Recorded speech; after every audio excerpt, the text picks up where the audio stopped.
মোদী প্রশাসনও ভেবেছিল বাংলাদেশকে বিপদে ফেলার এটাই তো সুযোগ। কিন্তু এতদিন পর যখন ভারতের কৃষকদের আলু পেঁয়াজ পচতে শুরু করলো, তখন নয়াদিল্লি বুঝতে পারল হুমকি উল্টো তাদের উপর এসে পড়েছে। ভারতের দ্বিতীয় রপ্তানিকারক দেশ হিসেবে বাংলাদেশ থেকে ভারতের সর্বোচ্চ রেমিটেন্স আয় হয়, যা ভারতের গড় আয়ের একটা বড় অংশ।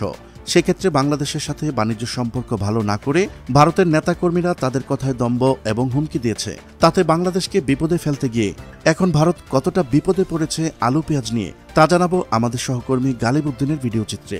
চলুন শুরু করা যাক। বাংলাদেশে ১৫ বছরের স্বৈরশাসক শেখ হাসিনার পতন এবং ভারতে পালিয়ে যাওয়ায় দুই দেশের সম্পর্ক নাজুক অবস্থায় নিয়ে যাচ্ছে। এছাড়া ভারতীয় মিডিয়াগুলো প্রতিনিয়তই বাংলাদেশের বিরুদ্ধে মিথ্যা সংবাদ প্রচার প্রতিবাদে বাংলাদেশে ভারতের পণ্য বয়কটের আন্দোলনে সোচ্চার হয়েছে সাধারণ মানুষ। অন্যদিকে আলু পেঁয়াজ রপ্তানি করতে না পেরে বিক্ষোভে ফুঁসে উঠছে ভারতের কৃষকরা। এদিকে বাংলাদেশে গ্রীষ্মকালীন প্রচুর পেঁয়াজ উঠতে শুরু করেছে। তাই নিজ দেশের কৃষকদের পাশে দাঁড়াতে বাংলাদেশের ব্যবসায়ীরা সিদ্ধান্ত নিয়েছেন যে তারা আর ভারত থেকে কোনো পণ্য আমদানি করবে না।